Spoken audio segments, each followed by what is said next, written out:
नमस्कार। छत्तीसगढ़ सहायक शिक्षक भर्ती में डीएलएड वर्सेस बीएड विवाद मामले पर सुप्रीम कोर्ट में एक बार फिर से सुनवाई हुई। छत्तीसगढ़ राज्य सरकार ने सुप्रीम कोर्ट में दो प्रकार की एसएलपी लगाई, यूं कहें तो दो एसएलपी लगाई। एक एसएलपी पर सुनवाई होकर के सुप्रीम कोर्ट ने अपना फैसला दे दिया, लेकिन आज छत्तीसगढ़ राज्य सरकार की दूसरी एसएलपी पर सुनवाई हुई।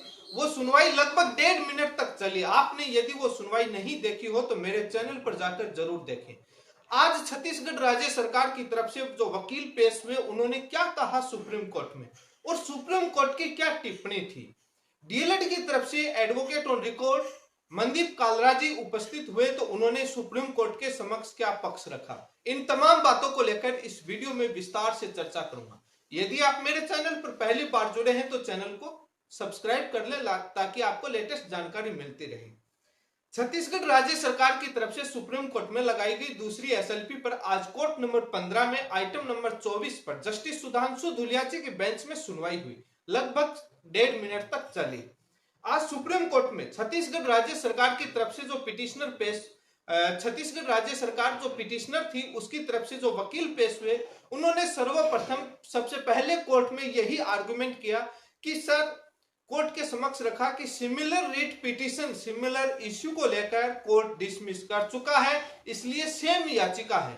मतलब छत्तीसगढ़ राज्य सरकार को यह मालूम था कि इस कोर्ट से अब कोई डिफरेंट जजमेंट नहीं आ सकता, उसी बेंच में जाएगा, इसलिए उनको मालूम था। तब उन्होंने साफ कह दिया कि सर, सेम याचिकाएं खारिज हो चुकी हैं हमारी तरफ से, इसलिए ये सेम याचिका है और डिसमिस हुई है और डिले हुआ है। तब उसी समय कोर्ट के जस्टिस सुधांशु धुलियाची के बेंच की तरफ से टिप्पणी की गई कि सिमिलर मैटर है, हमको मालूम है, तो dismissed on delay and merit, merit के बेसिस पर और डिले के बेसिस पर हम डिसमिस करते हैं।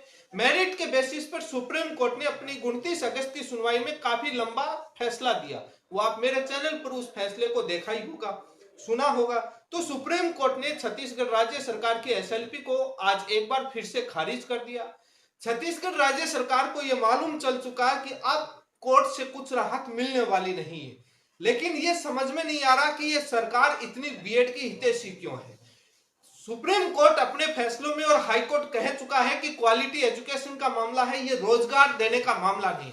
मैं लॉ और कोर्ट के फैसले के अनुसार कह रहा हूं, तो उसके बाद रोजगार के ऊपर छत्तीसगढ़ राज्य सरकार कैसे कह रही है।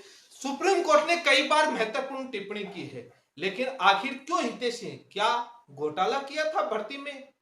यह पता नहीं, जनता सोशल मीडिया पर लिख रही है। लेकिन डीएलएड की तरफ से एडवोकेट ऑन रिकॉर्ड मनदीप कालराजी उपस्थित हुए। उन्होंने सुप्रीम कोर्ट के समक्ष रखा कि हाईकोर्ट ने अप्रैल 2024 में डायरेक्शन देते हुए फैसला दिया था और उस जजमेंट को अभी तक छत्तीसगढ़ राज्य सरकार इंप्लीमेंट नहीं कर रही है और आपने भी फैसला दे दिया। उसके बाद जो जस्टिस सुधांशु धुलियाजी के साथ जो बेंच में बैठे थे, उन्होंने कहा कि आप हाईकोर्ट जाइए और वहां पर मनदीप कालराजी ने यह भी बताया कि हम कंटेम्प्ट फाइल की थी, लेकिन कंटेम्प्ट के बाद इश्यू नोटिस और ये उसको नहीं मान रहे। तो सुप्रीम कोर्ट ने कहा कि गो टू हाईकोर्ट। तो मनदीप कालराजी ने कहा कि हाईकोर्ट गए हुए हैं, तो बोला कि वही होगा। तो आज कंटेम्प्ट वाली बात भी सुप्रीम कोर्ट के समक्ष ये बात रखी गई और कि छत्तीसगढ़ राज्य सरकार आपके और हाईकोर्ट के फैसले का पालन नहीं कर रही, तो ये कंटेम्प्ट के लिए उन्होंने हाईकोर्ट का। लेकिन उन गरीब छात्रों का कितना पैसा लगेगा, कितनी तारीखों का, कितने कोर्ट का, पहले न्याय पाने के लिए, उसके बाद जजमेंट को लागू करने के लिए कोर्ट के चक्कर। कम से कम इन सरकार में बैठे तानाशाही अधिकारियों को सोचना चाहिए कि जब फैसला आ चुका है तो किस बात की देरी।